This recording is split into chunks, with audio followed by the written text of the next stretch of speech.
अस्सलाम वालेकुम क्लास। आज हम लोगों ने चैप्टर स्टार्ट करना है पर्सनालिटी। लास्ट में हमने मोटिवेशन को कंप्लीट किया था और आज हम लोगों ने पर्सनालिटी स्टार्ट करना है। पर्सनालिटी के बारे में एक जनरलाइजेशन है कि मोस्टली जो लोग हैं या जिनको थोड़ा आइडिया नहीं है, जिन्होंने इतनी इम्पोर्टेंस नहीं दी हुई इस चीज़ को, वो समझते हैं कि पर्सनालिटी बंदे की आउटर लुक को कहा जाता है, मतलब अपीयरेंस को कहा जाता है। ये चीज़ को कहा जाता है वाओ क्या पर्सनालिटी है, मतलब खूबसूरत या हैंडसम, इस इन कैटेगरीज़ में इसको लिया जाता है। बट पर्सनालिटी का जो लिटरल कॉन्सेप्ट है वो बिल्कुल डिफरेंट है। पर्सनालिटी आपके इनर साइकोलॉजिकल करेक्टरिस्टिक्स को बोलते हैं या इनर करेक्टरिस्टिक्स को बोलते हैं, जो आपकी थिंकिंग को या आप जिस तरह एक्ट करते हैं, बिहेव करते हैं, उसको रिफ्लेक्ट करते हैं। तो पर्सनालिटी की सिंपल डेफिनेशन क्या है? Personality consist of the inner psychological characteristics that both determine and reflect how we think and act. इस जो डेफिनेशन है उसके अंदर इनर करेक्टरिस्टिक्स के ऊपर फोकस किया गया है, जो स्पेसिफिक मतलब आपके अंदर कोई स्पेसिफिक क्वालिटीज़ हैं, मतलब कोई अच्छा कुक है, कोई अच्छी डिज़ाइनिंग कर लेता है, किसी के अंदर एनालिटिकली मतलब एनालिटिकली चीज़ों को रिजॉल्व करने का आर्ट है, ठीक है। कुछ लोगों के ऐसे एट्रीब्यूट्स होते हैं, लाइक किसी की हैंड राइटिंग बहुत अच्छी है, या उसकी सिंबॉलिक है, मतलब हम लोग डायरेक्ट, क्योंकि वो अपीयरेंस में चली जाती है चीज़, कोई सिंबॉलिक है कोई चीज़, वो कोई बात करता है तो उसमें सिंबॉलिज़म बहुत ज़्यादा है। तो दीज आर एट्रीब्यूट्स, हर किसी के अपने ट्रेड्स होते हैं। कोई प्रेशर, आपने प्रेशर, अगर कोई स्ट्रेस आ गया तो आप उसको कैसे रिजॉल्व कर रहे हैं, it's all about your traits. आपके अंदर लीडरशिप ट्रेड्स हैं, आपके अंदर मैनेजेरियल ट्रेड्स हैं, दिया जाते हैं। इसी तरह फैक्टर्स, आप किस तरह बिहेव करते हैं, मैनरिज्म आपका क्या है, इखलाक क्या है आपका, ये सारा कुछ पर्सनालिटी को डिफ़ाइन करता है, जो कि हर इंडिविजुअल का दूसरे इंडिविजुअल से डिफरेंट होता है। जिसको हम बोलते हैं कि इस इंसान की नेचर स्वीट है, लेकिन कभी कभी ये हार्श हो जाता है, तो that is kind of personality, जिसको हम नेचर के साथ रिलेट करते हैं, उसके बिहेवियर के साथ रिलेट करते हैं। जिस तरह एटीट्यूड और पर्सनालिटी में अक्सर आप लोगों को डिफरेंस देखने को मिलता है कि एटीट्यूड जो है वो एक इंसान का जो होता है वो मे बी सेम हो, लेकिन पर्सनालिटी उसकी मे बी सेम रहे, लेकिन जो एटीट्यूड है वो अकॉर्डिंग टू अदर्स या इन फ्रंट सिचुएशन जो है वो चेंज होता रहता है, ठीक है। तो पर्सनालिटी और एटीट्यूड में यही फ़र्क है। ये आपकी इनहेरिटेड भी होती है, कुछ चीज़ें, कुछ फैक्टर्स आपके इनहेरिटेड हैं, लाइक आप बहुत विटी हैं, आप बहुत जल्दी चीज़ों को पिक करते हैं, आपकी रीजनिंग बहुत अच्छी है, ठीक है। आप जो चीज़ें आपके पेरेंट्स किसी स्पेसिफिक एज में आके कर रहे होते हैं, आप वो बहुत छोटे एज में करना शुरू कर देते हैं। तो ये वेरी करता है, क्योंकि इनहेरिटेड ट्रेट्स तो हर बच्चे के अंदर आते हैं, ठीक है, अपने पेरेंट्स की तरफ से। कुछ में ज़्यादा होते हैं, कुछ में कम होते हैं। तो ये सारे क्या हैं, ये आपकी पर्सनालिटी को डिफ़ाइन कर रहे होते हैं। फिर they affect the way consumers. इसी तरह जो मार्केटर्स हैं वो इन्हीं पर्सनालिटी ट्रेट्स के अकॉर्डिंग सेगमेंट भी कर रहे हैं। इन्हीं पर्सनालिटी के ट्रेट्स के अकॉर्डिंग वो अपने प्रमोशनल एफ़र्ट्स को मेंटेन करते हैं, प्रमोशनल एफ़र्ट्स जो इंट्रोड्यूस करवाते हैं कि कैसे उन्होंने when, where and how they consume many products और services। मतलब कंज्यूमर बिहेवियर का इसके साथ ऐसे ही लिंक है कि वो आपकी पर्सनालिटी को पहले ऑब्ज़र्व करते हैं, आइडेंटिफाई करते हैं, और फिर उसके अगेंस्ट और उसकी फेवर में आपको मार्केट ऑफरिंग कर रहे होते हैं, ठीक है। तो ये कुछ चीज़ें हैं जो पर्सनालिटी के कॉन्सेप्ट में आती हैं, मतलब पर्सनालिटी की नेचर ये है। फिर identification of specific personality characteristics associated with consumer behaviour, और वो कंज्यूमर बिहेवियर के साथ लिंक हैं और वो इफ़ेक्ट करती हैं मार्केट सेगमेंटेशन को डेवलप करने में और प्रमोशनल स्ट्रेटजीज़ को डेवलप करने में। क्योंकि अल्टीमेटली आप क्यों कंज्यूमर बिहेवियर भी तो पर्सनालिटी का पार्ट है ना, कि हाउ यू रिफ्लेक्ट और हाउ यू थिंक और how you respond to different situations. तो वो भी क्या है कि वो एक आपके बिहेवियर में आ जाता है। तो कंज्यूमर बिहेवियर और पर्सनालिटी का क्या लिंक है कि वो आपको फर्दर स्ट्रेटजीज़ बनाने में हेल्प आउट कर रहा है, ठीक है। क्योंकि उसकी बेसिस पे आप लोगों की ग्रुपिंग कर लेते हैं और फिर उसको केटर करते हैं, उसको अपनी ऑफरिंग पहुंचाते हैं, उनको मैसेज कम्युनिकेट करते हैं। तो इस तरह आपका पर्सनालिटी और कंज्यूमर बिहेवियर लिंक अप है। नेक्स्ट आ जाते हैं कुछ पर्सनैलिटी की करेक्टरिस्टिक्स कह लें, फेसेट्स ऑफ पर्सनैलिटी कह लें, ठीक है। कि पर्सनैलिटी की एक तो ये चीज़ है कि पर्सनैलिटी इंडिविजुअल डिफरेंसेस को रिफ्लेक्ट करती है। ऑफ कोर्स कोई भी दो इंडिविजुअल जब सेम नहीं है, सबकी नेचर डिफरेंट है, सबके इनर करेक्टरिस्टिक्स डिफरेंट हैं। और अगर हम पर्सनालिटी ट्रेट्स में भी बात करें तो वो यूनिक कम्बिनेशन ऑफ फैक्टर्स हैं। मे बी दो लोगों की कोई एक ट्रेट सिमिलर हो, कोई एक फैक्टर सिमिलर हो, लेकिन दूसरा फैक्टर उनके अंदर डिफरेंट है, तो वो कम्बिनेशंस जो हैं वो क्या हैं, डिफरेंट हो जाते हैं। और कोई भी दो इंडिविजुअल्स एक जैसे नहीं हैं, ठीक है। आपस में उनके कुछ फैक्टर्स मिल सकते हैं, लेकिन ओवरऑल पर्सनैलिटी कभी भी नहीं मिलती।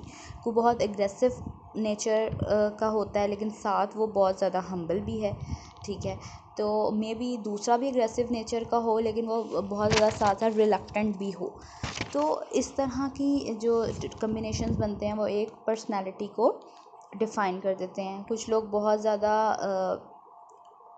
मतलब बहुत ज़्यादा नर्म मिजाज होते हैं, एथिकल होते हैं, लेकिन उनको बहुत एंगर इश्यूज़ भी होते हैं, ठीक है। मतलब उनको अगर गुस्सा आ जाए तो वो उसको कंट्रोल नहीं कर पाते। और कुछ लोग नॉर्मल पर्सनालिटी के हैं, नॉर्मल बिहेव करते हैं, उनका एवरेज एटीट्यूड होता है, एवरेज बिहेवियर होता है, लेकिन उनको अगर गुस्सा आ जाए तो वो उसको भी बहुत जल्दी कंट्रोल कर लेते हैं। तो ये सारी पर्सनैलिटी करैक्टरिस्टिक्स हैं। इन्होंने यहाँ पे एक एग्जांपल दी हुई है। कुछ लोग जो हैं, क्योंकि मार्केटिंग के पर्सपेक्टिव से है और इसमें एक इंटरनेशनल मार्केटिंग का बहुत कॉन्सेप्ट है, माइनॉरिटीज़ का बहुत कॉन्सेप्ट है, एथनोसेंट्रिज्म का आपने कॉन्सेप्ट पढ़ा होगा इंटरनेशनल मार्केटिंग में, आई थिंक नहीं, ज़रूर पढ़ा होगा आप लोगों ने। एथनोसेंट्रिसिटी क्या थी, वो यही थी कि आप जो हैं अपनी प्रोडक्ट्स की तरफ ज़्यादा बाइज्ड होते हैं as compare to foreign products. मतलब आप विलिंगली अपनी चीज़ को परचेज़ करते हैं अगर आप हाई इन एथनोसेंट्रिज्म हैं, और अगर आप लो हैं तो आप क्या करते हैं, आप रिलक्टेंट होते हैं बाहर की प्रोडक्ट्स ख़रीदने में, मतलब आप अपने उसके साथ लॉयल होते हैं।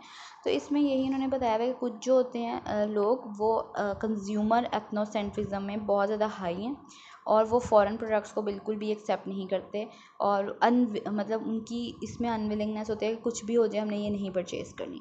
कुछ जो होते हैं वो अपने कंट्री के साथ, अपने नेशन के साथ, अपनी स्टेट के साथ लॉयल होते हैं, लेकिन वो लो उसमें आते हैं, वो इस चीज़ को बुरा नहीं समझते कि आप फॉरेन प्रोडक्ट्स यूज़ कर रहे हैं, तो वो इजीली बाय करते हैं, ठीक है। ये भी उनके पर्सनालिटी ट्रेट्स हैं, वो किसी और चीज़ में डोमिनेंसी में या हाई स्कोर में आते होंगे।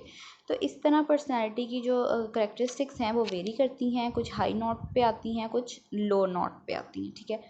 लेकिन और ये क्या इंडिविजुअल डिफरेंसेस को शो कर रही हैं, ठीक है। अगर हम कल्चर की बात करें, कुछ लोग होते हैं वो कास्ट सिस्टम पे बहुत ज़्यादा फोकस्ड हैं, और कुछ जो हैं वो कहते हैं कि सब इंसान हैं, या सब मुसलमान हैं, या सब पाकिस्तानी हैं, हमें कोई फ़र्क नहीं पड़ता कास्ट से। तो ये भी क्या है, ये हर किसी के इंडिविजुअल डिफरेंसेस हैं। एक अगर ट्रेट में, एक फैक्टर में अगर वो पॉजिटिव हैं, तो मे बी दूसरे फैक्टर में वो बहुत नेगेटिव हो, वो किसी और रस्म रिवाज या उसको सपोर्ट करते हों।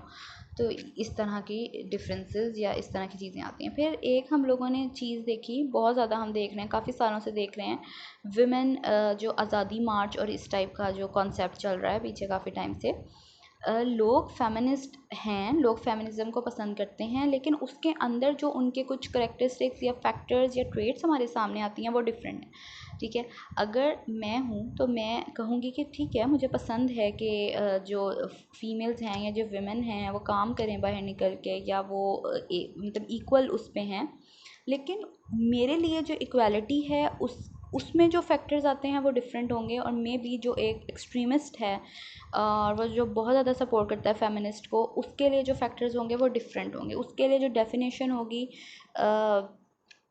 विमेन लिबर्टी की वो डिफरेंट है, और मेरे लिए जो डेफिनेशन है वो डिफरेंट है।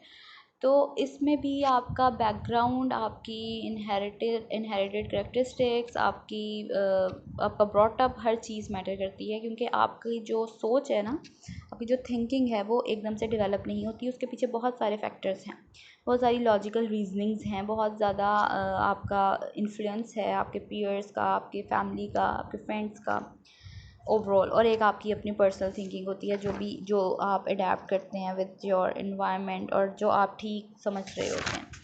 तो इसमें कुछ आ जाती हैं चीज़ें। फिर नेक्स्ट आ जाता है पर्सनैलिटीज़ कंसिस्टेंट एंड एंड्योरिंग। कहते हैं पर्सनैलिटी ट्रेट्स जो हैं वो कंसिस्टेंट रहते हैं, वो चेंज नहीं होते। अगर कोई लाइक आपके बहन भाई होते हैं आपके साथ, और आप देख रहे हैं कि बचपन से उसके अंदर एक आदत है कि जो बात उसने कह दी है वो उसने कह दी है और वो उसने पूरी करके ही रहनी है बाय हुक और क्रोक। तो अब अगर आप किसी के सामने ये चीज़ शो करेंगे तो आप कहेंगे कि शुरू से इसकी तो यही आदत है। तो इसमें वो कह रहे हैं कि एक पर्सनैलिटी को आप किसी के साथ एसोसिएट कर देते हैं और उसी को कंसीडर करते हैं कि ये ऐसी ही रहेगी। लेकिन इन जनरल जो अगला पॉइंट है, पर्सनैलिटी में चेंज, पर्सनैलिटीज़ चेंज भी हो जाती हैं। ऐसा नहीं होता कि वो शुरू से अगर बहुत एग्रेसिव है या अगर शुरू से वो किसी एक चीज़ पे है तो वो उसको चेंज नहीं करेगी, चेंज हो जाता है, ठीक है। और वो किसी की वजह से हो सकता है, कोई मेजर लाइफ इवेंट हो गया, कोई सेटबैक हो गया, कोई बहुत ज़्यादा अच्छा आपके साथ कोई इवेंट हो गया, कोई मैरिज, कोई डेथ हो गई किसी पेरेंट की, कोई जॉब में चेंज आ गया, कोई प्रोफेशन आपने बहुत ज़्यादा परस्यू कर लिया, बहुत ज़्यादा उसका इम्पैक्ट ले लिया, तो वो आपकी पर्सनालिटी को अफेक्ट करता है, ठीक है। विद टाइम आप मैच्योर हो जाते हैं, विद टाइम आप डिसीजन मेकिंग में बहुत ज़्यादा स्ट्रॉन्ग हो जाते हैं, तो फिर आपको फ़र्क नहीं पड़ता। तो ये कुछ पर्सनालिटीज़ की करेक्टरिस्टिक्स थे, फेसेट्स थे जो कि इम्पॉर्टेंट हैं समझना, ठीक है। नेक्स्ट हम लोगों ने स्टार्ट करना theories of personality. Theories of personality में 3 मेजर थ्योरीज़ आती हैं। One is Freudian theory, second one is new Freudian theory and the third one is trait theory, ठीक है। नेक्स्ट इसमें मैं इसको कंटिन्यू करती हूँ।